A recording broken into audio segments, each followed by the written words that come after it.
అందరికీ నమస్కారం అండి. ఈరోజు ఈ వీడియోలో నేను మనకి తొందరలో ఆషాఢగుప్త నవరాత్రులు అనేటివి రాబోతున్నాయి కదండి. అందుకని ఆషాఢగుప్త నవరాత్రులలో వారాహి అమ్మవారికి ఇంట్లో పూజ ఏ విధంగా చేసుకోవాలి, అది కూడా కలశ స్థాపన, అఖండ దీపం అనేటివి పెట్టుకోకుండా మనం అమ్మవారికి పూజ ఏ విధంగా చేసుకోవాలి, అలానే ఎలాంటి నియమాలు పాటించాలి, అసలు ఈ పూజ ఎవరు చేయాలి, అమ్మవారి ఫోటోను మనం ఇంట్లో ఉంచుకోవచ్చా లేదా, ఒకవేళ మీ ఇంట్లో అమ్మవారి ఫోటో లేకపోతే ఏం చేయాలి, ఇలా ఇటువంటి విషయాలన్నిటినీ కూడా నేను ఇక్కడ వీడియోలో అయితే క్లియర్ గా అయితే మీకు ఎక్స్ప్లెయిన్ చేస్తానండి. అందుకని వీడియోని ఎవరు కూడా ఎక్కడ కూడా స్కిప్ చేయకుండా చివరి వరకు అయితే చూడండి. మనకున్న కష్టాలను బాధలను తీర్చే అమ్మవారే శ్రీ వారాహిదేవి అమ్మవారు. మనకు ఎంతటి కష్టం ఉన్నా సరే మనం అమ్మవారిని భక్తి శ్రద్ధలతో పూజించడం వల్ల ఆ అమ్మవారు మనకున్న కష్టాలన్నింటినీ కూడా ఆ అమ్మవారు చేతితో తీసి పారేసినట్టుగా మనకి ఆ కష్టాలని బాధలని అయితే తీసేస్తారండి. మనకు ఏ కష్టం ఉన్నా సరే ఆ అమ్మవారే వచ్చి మనల్ని కాపాడుతుంది. మనం నమ్మకంతో కనుక అమ్మవారిని పూజిస్తే ఆ అమ్మవారి చల్లని చూపు ఎప్పుడు కూడా మనపై ఉంటుందండి. ఇంతటి శక్తివంతమైన ఈ వారాహి అమ్మవారిని మనం ఎప్పుడు పూజించాలి అని అంటే ఆషాఢ మాసంలో వచ్చే ఆషాఢగుప్త నవరాత్రులలో అయితే మనం ఈ అమ్మవారిని పూజించాలండి. అలాగే మనకి ప్రతి నెలలో కూడా పంచమి తిథులు వస్తాయి కదండి. ఆ పంచమి తిథి రోజు కూడా మనం అమ్మవారిని అయితే పూజించుకోవచ్చు. వారాహి అమ్మవారి పూజను మనం ఆషాఢగుప్త నవరాత్రులలో చేస్తే మనకి విశేషమైనటువంటి ఫలితాలు అయితే కలుగుతాయండి. అలాగే మనకు ఉన్న కష్టాలు బాధలు అన్ని కూడా తొలగిపోతాయి. మనం దసరా శరన్నవరాత్రుల పూజలను చేస్తే మనకు ఎంతటి ఫలితం అయితే కలుగుతుందో అంతటి ఫలితం ఈ వారాహి నవరాత్రులు చేసినా కూడా కలుగుతుందండి. ఆషాఢగుప్త నవరాత్రులనే మనం శ్రీ వారాహిదేవి నవరాత్రులుగా అయితే పిలుస్తామండి. అత్యంత శక్తివంతమైన ఆషాఢగుప్త నవరాత్రులు మనకి ఎప్పుడు వస్తాయి అని అంటే మనకి ప్రతి సంవత్సరము కూడా ఈ ఆషాఢగుప్త నవరాత్రులు ఆషాఢ శుద్ధ పాడ్యమి తిథితో ప్రారంభమయ్యి ఆషాఢ శుద్ధ నవమి తిథితో అయితే మనకి ముగుస్తాయండి. 2025 సంవత్సరంలో శ్రీ వారాహిదేవి నవరాత్రులు 2025 జూన్ 26 గురువారం పాడ్యమి తిథితో ప్రారంభమయ్యి 2025 జూలై 4 శుక్రవారం నవమి తిథితో అయితే ముగుస్తున్నాయండి. ఈ నవరాత్రి 9 రోజులు కూడా శ్రీ వారాహిదేవి అమ్మవారిని అత్యంత భక్తి శ్రద్ధలతో అయితే పూజించుకోవాలి. అయితే మనలో చాలా మందికి 9 రోజులు పూజ చేయడం అనేది కుదరదు కదండి. అటువంటి వారి ఈ నవరాత్రి 9 రోజుల్లో మీకు ఎన్ని రోజులు వీలు కుదిరితే అన్ని రోజులు కూడా అమ్మవారిని పూజించుకోండి. ముఖ్యంగా 5 రోజులు కానీ 3 రోజులు కానీ లేదు అంటే కనీసం ఒక్క రోజైనా మీరు అమ్మవారికి పూజ చేసుకోవచ్చు. ఈ నవరాత్రి టైంలో మీరు ఒక్క రోజు పూజ చేయాలనుకుంటే పంచమి తిథి ఉన్న రోజున అమ్మవారికి పూజ చేసుకోండి. అమ్మవారికి పంచమి తిథి అంటే చాలా ప్రీతికరమైనదండి. అందుకని ఈ ఒక్క రోజు అమ్మవారిని పూజించిన ఈ నవరాత్రి 9 రోజులు పూజ చేసిన ఫలితం అయితే కలుగుతుంది. ఒకవేళ మీకు పంచమి తిథి రోజు కుదరకపోతే అష్టమి తిథి ఉన్న రోజునైనా లేదు అంటే శుక్రవారం రోజైనా మీరు అమ్మవారికి పూజ చేసుకోవచ్చండి. వారాహి నవరాత్రి పూజను చేయాలి అని అనుకునేవారు ముందుగానే ఇంటిని పూజా మందిరాన్ని శుభ్రం చేసుకోవాలండి. మనం ఇంటిని పూజా మందిరాన్ని అమావాస్య కంటే ముందుగానే శుభ్రం చేసుకోవాలండి. ఇంటిని గంగాజలంతో కానీ గోమూత్రంతో కానీ శుద్ధి చేసుకోవాలండి. ఈ వారాహి నవరాత్రి పూజను మనం కలశం అఖండ దీపం పెట్టుకోకుండా కూడా చాలా సింపుల్ గా అయితే చేసుకోవచ్చండి. ఒకవేళ మీకు కలశం అఖండ దీపం పెట్టుకుని పూజ చేసుకోవడం ఆనవాయి ఉంటే మాత్రం మీరు తప్పకుండా కలశం అఖండ దీపం పెట్టుకుని పూజ అనేది చేసుకోవచ్చండి. మనం ఈ నవరాత్రి పూజను ప్రారంభించే రోజు సూర్యోదయానికంటే ముందుగానే నిద్ర లేచి ఇంటిని శుభ్రం చేసి తలస్నానం ఆచరించి ద్వారబంధానికి పసుపు రాసి కుంకుమతో బొట్లు పెట్టి బియ్య పిండితో అందమైన ముగ్గులు అనేవి పెట్టుకోవాలండి. అలాగే ద్వారబంధం దగ్గర కూడా మనం ముగ్గులు అనేవి పెట్టుకోవాలి. అమ్మవారు మన ఇంట్లోకి రావాలి అని అంటే మన ద్వారబంధం ఎప్పుడూ కూడా పచ్చగా కలకల్లాడుతూ ఉండాలండి. ఆ తర్వాత మనం పూజా మందిరాన్ని కూడా శుభ్రం చేసుకుని ముందుగా మన నిత్య దీపారాధన అయితే చేసుకోవాలండి. ఆ తర్వాత మనం అమ్మవారికి పూజను ఎక్కడైతే నిర్వహించుకోవాలి అని అనుకుంటామో అక్కడ ముందుగా మనం పసుపుతో అలికి బియ్య పిండితో అందమైన ముగ్గులు అనేవి వేసుకోవాలండి. మనం అమ్మవారి పూజను పూజా మందిరంలోనైనా చేసుకోవచ్చు, లేదు అంటే హాల్లోనైనా మీకు ఎక్కడ వీలుగా ఉంటే అక్కడ మనం ఈ అమ్మవారి పూజను అయితే చేసుకోవచ్చండి. ఇలా ముగ్గు పెట్టుకున్న తర్వాత ఆ ముగ్గులో కొద్దిగా పసుపు కుంకుమలను అయితే ఉంచండి. ఆ తర్వాత ఒక పీటను తీసుకుని ఆ పీటకు పసుపు రాసి కుంకుమతో బొట్లు పెట్టి బియ్య పిండితో ముగ్గులు అనేవి పెట్టండి. ఈ పీట పైన ఏదైనా ఒక పసుపు రంగు క్లాత్ కానీ ఎరుపు రంగు క్లాత్ కానీ వేసుకోండి. మీ దగ్గర ఏ క్లాత్ ఉంటే ఆ క్లాత్ అయితే వేసుకోండి. కొత్త క్లాత్ అయినా వేసుకోవచ్చు, లేదు అంటే పాతవి ఉతికినవి ఉంటాయి కదండి, ఆ జాకెట్ ముక్కలు ఉంటాయి కదండి, వాటినైనా మనం వేసుకోవచ్చు. అయితే మనం అమ్మవారికి పూజ చేసేటప్పుడు ఇలా ప్రత్యేకంగా పీఠంలో ఏర్పాటు చేసుకుని పూజ చేయాలా అని అంటే ఇలా మనం కొన్ని ప్రత్యేకమైన పూజలు చేసేటప్పుడు ఇలా సపరేట్ గా పీఠంలో ఏర్పాటు చేసుకుని పూజ చేసుకుంటేనే మంచిదండి. ఆ తర్వాత ఈ పీట పైన ఒక 3 గుప్పుల వరకు బియ్యాన్ని వేసి ఆ బియ్యం పైన కొద్దిగా పసుపు కుంకుమలు అయితే ఉంచుకోవాలండి. ఆ తర్వాత మీ దగ్గర వారాహి అమ్మవారి ఫోటో ఉంటే అమ్మవారి చిత్రపటం అయితే పెట్టుకోండి. ఒకవేళ మీ దగ్గర అమ్మవారి ఫోటో లేకపోతే అమ్మవారి స్వరూపాలైనటువంటి లలితా పరమేశ్వరి అమ్మవారి ఫోటో కానీ, దుర్గాదేవి ఫోటో కానీ, లక్ష్మీదేవి ఫోటో కానీ ఇలా అమ్మవారికి సంబంధించిన ఫోటోలను అయితే పెట్టుకోవచ్చండి. ఒకవేళ ఏ అమ్మవారి ఫోటో కూడా మీ దగ్గర లేకపోతే అప్పుడు కొద్దిగా పసుపు ముద్దను తీసుకుని ఆ పసుపు ముద్దనే మీరు వారాహి అమ్మవారిగా భావించి 9 రోజులు కూడా పసుపు ముద్దకే మీరు పూజను అయితే నిర్వహించుకోవచ్చు. ఈ ఫోటోలో ఉన్న అమ్మవారే శ్రీ వారాహిదేవి అమ్మవారండి. ఈ అమ్మవారు వరాహ రూపంలో అష్టభుజములను కలిగి ఉంటారండి. అమ్మవారి ఫోటోని ముందుగానే శుభ్రం చేసుకుని ఫోటోకి గంధం కుంకుమ బొట్లు పెట్టుకుని ఆ తర్వాత మీ దగ్గర ఉన్నటువంటి నగలతోటి పువ్వుల మాలలతోటి అమ్మవారి ఫోటోను అందంగా అయితే అలంకరించుకోండి. ఈ నవరాత్రి పూజల్లో అమ్మవారికి తప్పనిసరిగా నిమ్మకాయల మాలను కూడా సమర్పిస్తే చాలా మంచిదండి. అమ్మవారికి నిమ్మకాయల మాల అంటే చాలా ప్రీతి అండి. అందుకని అమ్మవారికి ఈ నవరాత్రి పూజల్లో నిమ్మకాయల మాలను అయితే సమర్పించండి. మనకి ప్రతి సంవత్సరము కూడా 4 నవరాత్రులు అనేవి వస్తాయండి. అవి ఏమిటంటే దసరా శరన్నవరాత్రులు, చైత్ర వసంత నవరాత్రులు, ఆషాఢ గుప్త నవరాత్రులు, మాఘ గుప్త నవరాత్రులు. అయితే మనలో చాలా మందికి తెలిసిన నవరాత్రులు అంటే చైత్ర వసంత నవరాత్రులు అలాగే దసరా శరన్నవరాత్రులు అయితే చాలా మందికి తెలుసండి. అయితే మాఘ గుప్త నవరాత్రులు, ఆషాఢ గుప్త నవరాత్రులు చాలా మందికి తెలియదండి. ఎందుకంటే వీటిని గుప్త నవరాత్రులని అంటారండి. అంటే రహస్యంగా చేసుకునే నవరాత్రి పూజలు అన్నమాట. మీకు ఇంకా బాగా అర్థం అవ్వాలి అని అంటే మనం దసరా శరన్నవరాత్రుల్లో దుర్గాదేవి అమ్మవారిని ఎంత ఘనంగా అయితే పూజించుకుంటామో ఆ విధంగా ఈ వారాహి నవరాత్రి పూజలను అయితే చేసుకోకూడదండి. ఎందుకంటే ఎలాంటి అంగు ఆర్భాటాలు లేకుండా మనం అమ్మవారికి ఈ నవరాత్రులలో పూజలు చేసుకునే రోజులు అన్నమాట అండి. అయితే ఈ నవరాత్రుల్లో అమ్మవారిని ఉదయం వేళల్లో కన్నా రాత్రి వేళల్లోనే అమ్మవారిని పూజిస్తే చాలా మంచి ఫలితాలు కలుగుతాయని అంటారండి. ఎందుకంటే అమ్మవారిని రాత్రి దేవత అని కూడా పిలుస్తారండి. రాత్రి వేళల్లో సంచరించే దేవతే శ్రీ వారాహి దేవి అమ్మవారండి. ఈ అమ్మవారిని సాయంత్రం 7 గంటల నుండి 10 గంటల లోపు పూజిస్తే చాలా మంచిదండి. ఉదయం వేళల్లో మనం మామూలుగా మన నిత్య దీపారాధన చేసుకుని అంటే అమ్మవారికి పంచోపచార పూజ చేసుకుని రాత్రి వేళల్లో అమ్మవారికి విశేషంగా పూజ అనేది చేసుకోవాలండి.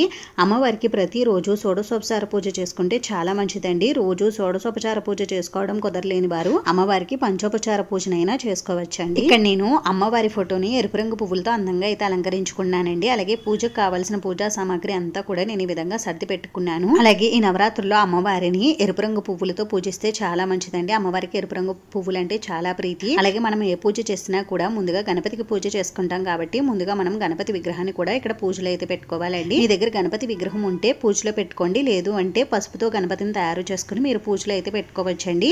ఈ పసుపు గణపతిని మాత్రం ప్రతిరోజు మార్చాల్సి ఉంటుందండి. ఏ రోజుకి ఆ రోజు పసుపు గణపతిని తయారు చేసుకుని మీరు పూజలో అయితే పెట్టుకోవాలండి. నేను ఇలా పూజకు కావలసిన వస్తువులన్నింటినీ కూడా ఇలా సర్ది పెట్టుకున్నానండి. ఈ పూజ కోసం మనం ఎన్ని దీపాలనైనా పెట్టుకోవచ్చండి. ఎన్ని దీపాల్లోనైనా మనం దీపారాధన అనేది చేసుకోవచ్చు. నేనైతే ఇక్కడ 5 దీపాలను అయితే పెట్టుకున్నానండి. నేను ఇక్కడ విశేషంగా కంద దీపం కూడా పెట్టుకుంటున్నానండి. అయితే ఈ కంద దీపాన్ని ఎలా పెట్టుకోవాలి అనేది నేను నెక్స్ట్ వీడియోలో అయితే షేర్ చేస్తానండి. ఈ నవరాత్రి పూజల్లో దీపారాధన కోసం ఆవు నెయ్యిని ఉపయోగిస్తే చాలా మంచిదండి. ఒకవేళ మీ దగ్గర ఆవు నెయ్యి లేకపోతే అప్పుడు నువ్వుల నూనెతో కానీ కొబ్బరి నూనెతో కానీ మీరు దీపారాధన అనేది చేసుకోవచ్చండి. అలాగే అమ్మవారి పూజల్లో దీపారాధన ఎరుపు రంగు వత్తులతో చేస్తే మంచి ఫలితాలు అయితే కలుగుతాయండి. నేను ఇక్కడ 2 పసుపు కొమ్ములను కూడా తీసుకుని అమ్మవారి పాదాల దగ్గర అయితే పెట్టుకున్నానండి. ఇప్పుడు నేను పూజలో పెట్టుకున్న వినాయకుడు విగ్రహాన్ని అలాగే దీపపు కుందుల్ని పువ్వులతో అందంగా అయితే అలంకరించుకున్నానండి. మీ దగ్గర ఏ రంగు పువ్వులు ఉంటే ఆ రంగు పువ్వులతో మీరు వీటిని అందంగా అయితే అలంకరించుకోండి. ఇలా పూజకు కావాల్సినవన్నీ కూడా మనం సర్ది పెట్టుకున్న తర్వాత ఇప్పుడు కొద్దిగా జవ్వాది పౌడర్ ని తీసుకుని మనం ఈ పూజా పీట పైన అయితే కొద్దిగా వేసుకోవాలండి.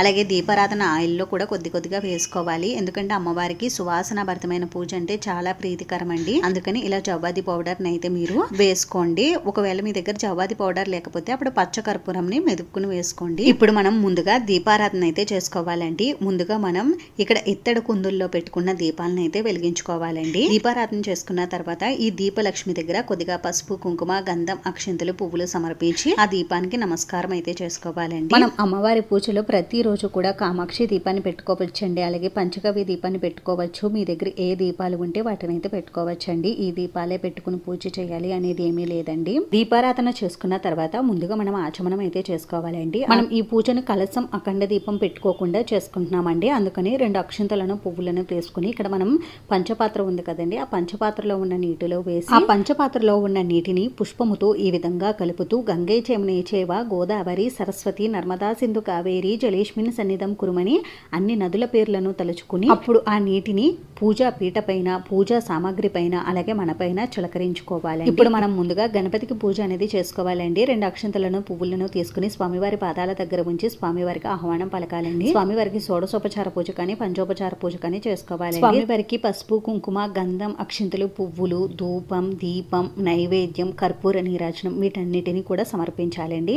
నేను స్వామివారి పూజను ఎలా చేసుకోవాలని చాలా వీడియోస్లో అయితే చెప్తున్నానండి. అందుకని నేను ఇక్కడ వివరంగా అయితే చెప్పట్లేదు, మీకు వీడియో లెంత్ ఎక్కువైపోతుందని. స్వామివారికి నైవేద్యంగా బెల్లం ముక్కను కానీ, అటుకుల్ని కానీ, అరటి పండ్లను కానీ మీ దగ్గర ఏవి ఉంటే వాటిని అయితే స్వామివారికి నైవేద్యంగా నివేదించవచ్చండి. స్వామివారికి ఇలా పూజ అంతా కూడా పూర్తి చేసుకున్న తర్వాత 2 అక్షింతలను, పువ్వులను తీసుకుని స్వామివారి పాదాల దగ్గర ఉంచి స్వామివారికి శిరస్సు వంచి నమస్కారం అయితే చేసుకోవాలండి. స్వామి, ఈ పూజలో నేను ఎటువంటి తప్పులు చేసినా కూడా క్షమించు తండ్రి అని, అలాగే ఈ నవరాత్రి పూజల్లో ఎటువంటి ఆటంకాలు లేకుండా ఈ పూజలు నిర్విఘ్నంగా కొనసాగాలని స్వామివారిని మనస్ఫూర్తిగా అయితే కోరుకోండి. ఆ తర్వాత స్వామివారి విగ్రహాన్ని 3 సార్లు కదల్చి యథాస్థానంలో పెడుతున్నాను తండ్రి అని స్వామివారికి నమస్కారం అయితే చేసుకోవాలండి. ఆ తర్వాత మనం అమ్మవారికి పూజ అనేది ప్రారంభించుకోవాలి. ముందుగా మనం అమ్మవారి పూజను స్టార్ట్ చేసే ముందుగా ఒక కొబ్బరికాయనైతే కొట్టుకుని మనం పూజ అనేది ప్రారంభించాలండి. మనం ఏ పని ప్రారంభించినా ముందుగా కొబ్బరికాయ కొట్టే ప్రారంభిస్తాం కదండి. అందుకని ముందుగా కొబ్బరికాయనైతే కొట్టుకుని అమ్మవారి పాదాల దగ్గర అయితే పెట్టుకోవాలండి. ఆ తర్వాత మనం అమ్మవారి పూజలో తప్పకుండా నిమ్మకాయనైతే పెట్టుకోవాలండి. మీరు 1 కానీ 3 కానీ నిమ్మకాయలను పెట్టుకుని మీరు పూజ అనేది చేసుకోవచ్చండి. ఈ నవరాత్రి 9 రోజులు కూడా ఈ నిమ్మకాయల పూజలో ఉండాలి కాబట్టి నిమ్మకాయలని పచ్చివి తీసుకోండి.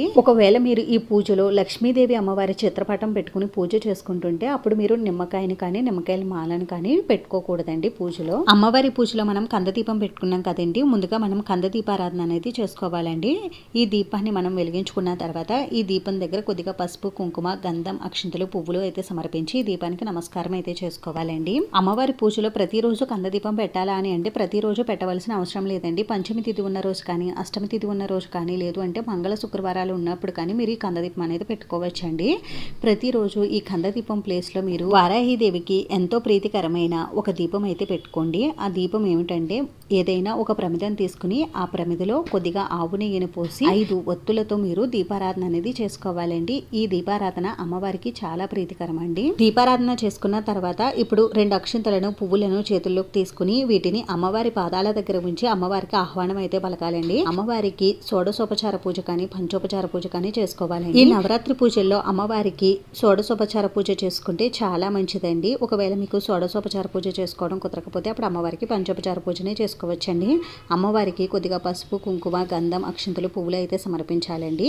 మనకి ఇక్కడ విగ్రహం లేదు కాబట్టి మనం చిత్రపటానికే పూజ అనేది చేసుకోవాలండి. ఒకవేళ మీ దగ్గర అమ్మవారి విగ్రహం ఉంటే అమ్మవారి విగ్రహానికి మీరు పూజ అనేది చేసుకోవచ్చు. ఒకవేళ మీ దగ్గర వారాహి అమ్మవారి విగ్రహం లేకపోతే అప్పుడు దుర్గాదేవి కానీ, లలిత పరమేశ్వరి అమ్మవారి కానీ, లేదు అంటే లక్ష్మీదేవి అమ్మవారి కానీ, ఇలా అమ్మవార్లకి సంబంధించిన ఏ అమ్మవారి విగ్రహాన్ని అయినా పెట్టుకుని మీరు పూజ అనేది చేసుకోవచ్చండి. అలాగే అమ్మవారికి అష్టోత్తర శతనామావళి ఇవన్నీ కూడా చదువుకుంటూ ఎరుపు రంగు పువ్వులతో అమ్మవారిని పూజించుకోవాలండి. అలాగే అమ్మవారికి ఎంతో ఇష్టమైన పూజ కుంకుమ పూజ అండి. అమ్మవారికి కుంకుమ పూజ కూడా నిర్వహించుకోవాలండి ఈ నవరాత్రులు 9 రోజులు కూడా. అలాగే అమ్మవారిని ఎరుపు రంగు అక్షింతలతో కూడా పూజించుకోవాలండి. అమ్మవారికి ఎరుపు రంగు అక్షింతలతో పూజ చేసుకుంటే చాలా మంచి ఫలితాలు అయితే కలుగుతాయండి.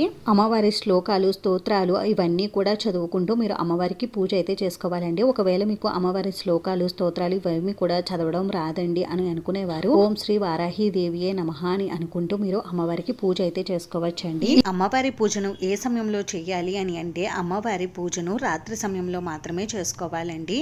అంటే ఉదయం తెల్లవారక ముందే, సూర్యోదయం కాకముందే చేసుకోవాలి. లేదు అంటే రాత్రి 7 గంటలు దాటిన తర్వాత నుండి మీరు అమ్మవారికి పూజను అయితే నిర్వహించుకోవచ్చు. ఉదయం పూట పూజ చేసేవారు తెల్లవారుజామున 4 నుండి 5 గంటల మధ్యలో మీరు అమ్మవారి పూజను అయితే నిర్వహించుకోవాలండి. ఇంకా ఈ సంవత్సరం వారాహి నవరాత్రి పూజను రాత్రి సమయంలో ప్రారంభించాలనుకునేవారు మొదటి రోజు పూజను 2025 జూన్ 25 బుధవారం రోజు రాత్రి అయితే నిర్వహించుకోవాలి. ఇంకా ఉదయం పూట పూజను నిర్వహించుకోవాలి అనుకునేవారు 2025 జూన్ 26 గురువారం రోజు తెల్లవారుజామున మొదటి రోజు పూజను అయితే నిర్వహించుకోవాలండి. ఇంకా పూజలో కలశ స్థాపన, అఖండ దీపారాధన పెట్టి అమ్మవారి పూజను నిర్వహించుకోవాలనుకునేవారు మొదటి రోజే కలశ స్థాపన, అఖండ దీపారాధన అయితే చేయాలి. ఇప్పుడు నేను ఇక్కడ అమ్మవారికి కుంకుమ పూజను కూడా నిర్వహించుకుంటున్నానండి. అమ్మవారికి మనం ఈ నవరాత్రి 9 రోజులు కూడా కుంకుమ పూజ నిర్వహించుకోవడం వల్ల మనకి విశేషమైనటువంటి అనుకున్నటువంటి ఫలితాలు అయితే కలుగుతాయండి. కలశం అఖండ దీపం పెట్టుకోకుండా ఈ విధంగా అయితే పూజ చేసుకోవాలండి. అలాగే ఒకవేళ మీరు కలశం అఖండ దీపం పెట్టుకుని పూజ చేసుకోవాలి అని అనుకుంటే కలశం అఖండ దీపం కూడా ఈ పూజా పీట పైన పెట్టుకుని మీరు పూజ అనేది చేసుకోవచ్చండి. మీరు ఎన్ని రోజులు పూజ చేసుకోవాలి అని అనుకుంటారో అన్ని రోజులు కూడా కలశం అఖండ దీపం అయితే పెట్టుకోవచ్చండి. ఒకవేళ మీరు ఒక్క రోజే పూజ చేయాలండి చేసుకోవాలి అని అనుకుంటే అప్పుడు మీరు ఆ ఒక్క రోజుకే మీరు కలశం అఖండ దీపం అనేది పెట్టుకుని పూజ అనేది చేసుకోవచ్చండి. 3 రోజులు అయితే 3 రోజులు కూడా మీరు కలశం అఖండ దీపం పెట్టుకుని పూజ చేసుకోవచ్చు. మీరు ఎన్ని రోజులు పూజ చేసుకుంటారో దాన్ని బట్టి మీరు కలశం అఖండ దీపం అనేది ఉంచుకోవచ్చండి. ఈ విధంగా అమ్మవారికి పూజ అంతా కూడా పూర్తి చేసుకున్న తర్వాత అమ్మవారికి ధూపం దీపం నైవేద్యం అయితే చూపించాలండి. అమ్మవారికి నైవేద్యంగా ఈ 9 రోజులు కూడా ఎటువంటి నైవేద్యాలను సమర్పించాలి అనేవి నేను ఒక వీడియో అయితే చేసి ఛానల్లో పెట్టానండి. వారాహి గుప్త నవరాత్రులు అమ్మవారి 9 రోజులు 9 అలంకరణలు నైవేద్యాల గురించి నేను వీడియో అయితే చేసి పెట్టానండి. ఆ వీడియో చూస్తే మీకు ఏ రోజు ఏ నైవేద్యం చేసి పెట్టాలనేది తెలుస్తుందండి. ఒకవేళ మేము నైవేద్యాలు ఏమి చేయలేమండి అని అనుకునేవారు అమ్మవారికి అత్యంత ప్రీతికరమైనటువంటి నైవేద్యం అయితే ఒకటి ఉందండి. అది బెల్లం పానకం అండి. అమ్మవారికి బెల్లం పానకం అంటే చాలా ప్రీతి అండి. అందుకని ప్రతిరోజు కూడా ఉదయం సాయంత్రం మీరు బెల్లం పానకాన్ని అయితే అమ్మవారికి నైవేద్యంగా పెట్టవచ్చండి. అలాగే వీటితో పాటుగా దానిమ్మ గింజల్ని అలాగే ఏవైనా పులిహోర చక్కెర పొంగులి ఇటువంటి నైవేద్యాలను కూడా మీరు అమ్మవారికి నైవేద్యంగా సమర్పించవచ్చండి. మీ శక్తిని బట్టి స్తోమతను బట్టి మీరు నైవేద్యాలు అనేది సమర్పించవచ్చండి. ఇవేమీ సమర్పించలేమండి అనుకునేవారు అమ్మవారికి కనీసం చిన్న బెల్లం ముక్కనైనా మీరు నైవేద్యంగా అయితే సమర్పించవచ్చండి. ఇప్పుడు అమ్మవారికి తాంబూలం అయితే సమర్పించాలండి. అమ్మవారికి తాంబూలంగా జాకెట్ ముక్క గాజులు పసుపు కుంకుమ చిల్లర నాణెం పుష్పాలు వీటినైతే మనం అమ్మవారికి తాంబూలంగా అయితే సమర్పించాలండి. ప్రతిరోజు కూడా అమ్మవారికి తాంబూలం అయితే ఇవ్వాలండి. ఆఖరి రోజున మీరు అమ్మవారికి చీర జాకెట్ ముక్కను కూడా మీరు తాంబూలంగా ఇవ్వవచ్చండి. అది మీ శక్తిని బట్టి ఉంటుంది. ఆ తర్వాత అమ్మవారికి పూర్ణ ఫలమైనటువంటి కొబ్బరికాయను కూడా నివేదించాలండి. అయితే కొబ్బరికాయని ప్రతిరోజు కూడా నివేదించాలా అని అంటే ప్రతిరోజు నివేదిస్తే మంచిదేనండి. ఒకవేళ మీరు ప్రతిరోజు నివేదించలేకపోతే మంగళ శుక్రవారాలు అలాగే పంచమి అష్టమి తిథి ఉన్న రోజు నవరాత్రి మొదటి రోజు ఆఖరి రోజు మీరు అమ్మవారికి కొబ్బరికాయను అయితే నివేదించవచ్చండి. ఇప్పుడు అమ్మవారికి ధూపం అయితే చూపించాలండి. అమ్మవారికి ధూపం అంటే చాలా ఇష్టం అండి. అందుకని అమ్మవారికి నవరాత్రి 9 రోజులు కూడా ఉదయం సాయంత్రం తప్పకుండా అయితే ధూపం చూపించాలండి. అలాగే ఇల్లంతా కూడా ధూపం వేసుకోవాలండి. చాలా మంచిది. ధూపం వేసుకోవడం వల్ల ఇంట్లో ఉన్నటువంటి నెగిటివ్ ఎనర్జీ అంతా కూడా తొలగిపోతుందండి. ఆ తర్వాత అమ్మవారికి కర్పూర నీరాజనం అయితే సమర్పించాలండి. అసలు వారాహి అమ్మవారు ఉగ్రదేవత అని అంటారు కదండి. మరి ఇంట్లో పూజ చేసుకోవచ్చా? ఈ నవరాత్రి పూజలు చేసుకోవచ్చా? ఈ నవరాత్రి పూజలను ఆనవాయితీ ఆచారం ఉన్న వాళ్ళే చేసుకోవాలా? ఒక సంవత్సరం చేస్తే మళ్ళీ మళ్ళీ చేయాలా అని అంటే అలాంటిది ఏమీ లేదండి. ఎవరైనా సరే ఈ పూజను చేసుకోవచ్చు. మగవారు కానీ ఆడవారు కానీ చిన్నపిల్లలు కానీ పెద్దవారు కానీ భర్త లేని వారు కూడా ఈ పూజను అయితే నిర్వహించుకోవచ్చండి. ఎటువంటి ఆనవాయితీ ఆచారం అనేది లేకుండా ఈ పూజను ఎవరైనా సరే నిర్వహించుకోవచ్చండి. అయితే ఈ సంవత్సరం ఈ పూజను చేసుకున్న మళ్ళీ సంవత్సరం కూడా అమ్మవారికి పూజ చేసుకోవాలి అని అంటే అది మీ భక్తి శ్రద్ధల పైన ఆధారపడి ఉంటుందండి. ఈ సంవత్సరం చేసుకుని మళ్ళీ సంవత్సరం కుదరకపోయినా చేసుకోకపోయినా కూడా పర్వాలేదండి. వారాహిదేవి అమ్మవారిని ఉగ్రదేవత అని అంటారు కదండి. అసలు ఈ వారాహిదేవి అమ్మవారు ఎవరు అని అంటే భూదేవి స్వరూపమేనండి ఈ వారాహి అమ్మవారు. హిరణ్యకశిపుడు భూదేవిని జలాల్లోకి తీసుకుని వెళ్ళినప్పుడు శ్రీ మహావిష్ణువు వరాహ రూపంలో అవతరించి వారిని సంహరించి భూదేవిని రక్షిస్తాడు. అందువలన స్వామివారి మీద ఉన్న భక్తితో అప్పుడు అమ్మవారు వారాహి రూపం తీసుకుందని అందుకని ఈమెను వరాహస్వామి యొక్క స్త్రీ రూపమని కొన్ని ధ్యాన శ్లోకాలలో అయితే మనకి కనిపిస్తుందండి. అంటే వారాహి అమ్మవారు అంటే ఎవరో కాదండి, మనకు సర్వ సంపదలను ప్రసాదించే శ్రీ మహాలక్ష్మీదేవి ఈ వారాహి అమ్మవారు. అందుకనే ఈ అమ్మవారిని పూజిస్తే వరాహస్వామి లాగా ఈ అమ్మవారు కూడా మనకి అన్ని కోరికలను నెరవేరుస్తుందండి. మనకి కోర్టు కేసులున్నా భూతగాదాలున్నా సొంత ఇల్లు లేకపోయినా సంతానం లేకపోయినా ఆరోగ్యం సరిగ్గా లేకపోయినా శత్రుభయాలు ఉన్నా నరదృష్టి ఉన్నా ఇలా ఏ సమస్యకైనా పరిష్కారం అమ్మవారి ఆరాధన ఒకటేనండి. అమ్మవారు భూదేవి స్వరూపం కాబట్టి పాడి పంటలను సమృద్ధిగా ఇచ్చే కల్పవల్లి శ్రీ వారాహిదేవి అమ్మవారు అని కూడా అంటారండి. అయితే అమ్మవారు ఉగ్రంగా కనిపించినప్పటికీ కూడా కంటికి రెప్పలా కాపాడే చల్లని తల్లే శ్రీ వారాహిదేవి అమ్మవారండి. అందుకని మనం వారాహిదేవి అమ్మవారిని తప్పకుండా పూజించుకోవచ్చండి. అమ్మవారికి కర్పూర నీరాజనం సమర్పించిన తర్వాత 2 అక్షంతలను పుష్పాలను చేతుల్లోకి తీసుకుని అమ్మవారి పాదాల దగ్గర ఉంచి అమ్మవారికి శిరస్సు వంచి నమస్కారం అయితే చేసుకోవాలండి. అమ్మ ఈ పూజలో నేను ఏమైనా తప్పులు కానీ పొరపాట్లు కానీ చేసి ఉంటే క్షమించు తల్లి అని అమ్మవారికి నమస్కారం అయితే చేసుకోవాలండి. ఈ విధంగా వారాహి నవరాత్రుల్లో అమ్మవారికి పూజ అనేది చేసుకోవాలండి. ఈ పూజ చేసుకున్నప్పుడు ఎటువంటి నియమాలను పాటించాలి, ఉపవాసం ఉండాలా అని అంటే మనం ఉపవాసం ఉండి పూజ చేసుకుంటే మంచిదేనండి. ఒకవేళ ఉపవాసం ఉండలేని వారు వారు మీరు ఏవైనా ఆహార పదార్థాలను తీసుకుని మీరు పూజ అనేది చేసుకోవచ్చు. మనం సాయంత్రం పూట పూజ చేసుకుంటాం కాబట్టి మీరు ఏవైనా అల్పాహారం తీసుకుని మీరు పూజ అనేది చేసుకోవచ్చు అండి. లేదు అంటే వంటిపూట భోజనం చేసి మీరు పూజ అనేది చేసుకోవచ్చు. లేదు అని అంటే ఉదయం నుండి సాయంత్రం వరకు ఉపవాసం ఉండి పూజ పూర్తయిన తర్వాత మీరు భోజనం అనేది స్వీకరించవచ్చండి. మీకు ఎలా వీలు ఉంటే ఆ విధంగా ఉపవాసం అనేది ఉండవచ్చండి. అలాగే ఈ నవరాత్రి పూజలు చేసుకునేవారు తప్పనిసరిగా బ్రహ్మచర్యం అనేది పాటించాలండి. అలాగే మాంసాహారం కూడా భుజించకూడదు. మీరు కలసం అఖండ దీపం పెట్టుకుంటే ఉల్లి వెల్లుల్లి లాంటివి కూడా తీసుకోకూడదండి. అలాగే నేలపైనే పడుకోవాలి. ఎవరిపైన కోప్పడకూడదండి. అలాగే ఇంట్లో ఎటువంటి తగాదాలు గొడవలు అనేవి లేకుండా ఉండేలా చూసుకోవాలి. ఈ నియమాలను పాటిస్తూ మీరు వారాహి అమ్మవారి పూజను అయితే చేసుకోవచ్చు అండి. ఈ నవరాత్రి పూజలను మీరు ఎన్ని రోజులు అయితే చేసుకోవాలి అని అనుకుంటారో అన్ని రోజులు కూడా పూజ చేసుకుని తర్వాత రోజు మీరు పీఠాన్ని అయితే కదపాల్సి ఉంటుందండి. పీఠాన్ని కదిపేటప్పుడు మంగళ శుక్రవారాలు చూసుకుని మీరు పీఠం అయితే కదపండి. అలాగే మనం అమ్మవారికి తాంబూలంలో పెట్టిన జాకెట్ ముక్క గాజుల్ని మనమే వాడుకోవాలండి. ఎవరికి ఇవ్వకూడదు. అలాగే అమ్మవారికి వేసినటువంటి నిమ్మకాయల మాలను అలాగే పూజలో పెట్టుకున్న నిమ్మకాయలను మనం వాహనాలకు కానీ ఇంటికి కానీ కట్టుకోవాలండి. అలాగే అమ్మవారికి పెట్టిన నైవేద్యాలను మనం ప్రసాదంగా స్వీకరించవచ్చు. అలాగే మనం అమ్మవారి దగ్గర పెట్టినటువంటి పసుపు కొమ్ములను మనం ఇంటి ద్వారబంధం లోపల మనం పై వైపున కట్టుకోవాలండి. అలాగే ఈ కంద దీపం పెట్టుకున్నాం కదండి, దీపం కొండెక్కిన తర్వాత ఈ కందను మనం కూరగాయన వండుకోవచ్చు. లేదు అంటే పారే నీటిలో వదిలేవచ్చండి. అలాగే మనం ప్రతిరోజు కూడా పసుపు వినాయకుడిని చేసుకుంటే ఆ పసుపు వినాయకుడిని ఏ రోజుకి ఆ రోజు వాటర్ లో నిమజ్జనం చేసేసి ఏదైనా పచ్చని చెట్టు మొదట్లో అయితే వేసేయండి. తులసి మొక్క మొదట్లో కాకుండా ఏదైనా పచ్చని చెట్టు మొదట్లో అయితే వేసేయండి.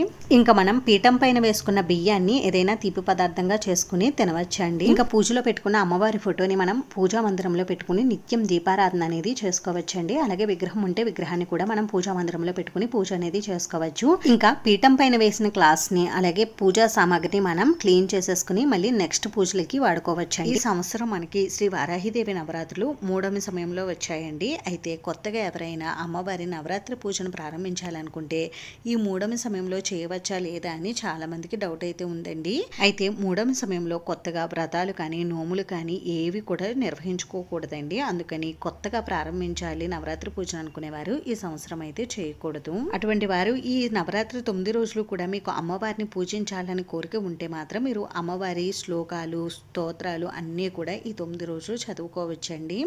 అంతేకాని నవరాత్రి పూజలు అయితే మాత్రం చెయ్యకూడదు. అంతేనండి, చూసారు కదా వారాహి నవరాత్రి పూజల్లో అమ్మవారికి పూజ ఏ విధంగా చేసుకోవాలి అంటే కలసం అఖండ దీపం లేకుండా ఇంట్లో పూజ చాలా సింపుల్ గా ఏ విధంగా చేసుకోవాలి అనేది. ఈ వీడియో మీకు నచ్చితే మీ ఫ్రెండ్స్ కి రిలేటివ్స్ కి షేర్ చేయండి. ఇటువంటి మంచి మంచి వీడియోస్ కోసం ఛానల్ ని తప్పకుండా అయితే సబ్స్క్రైబ్ చేసుకోండి. వీడియోని చివరి వరకు చూసినందుకు చాలా థ్యాంక్స్ అండి.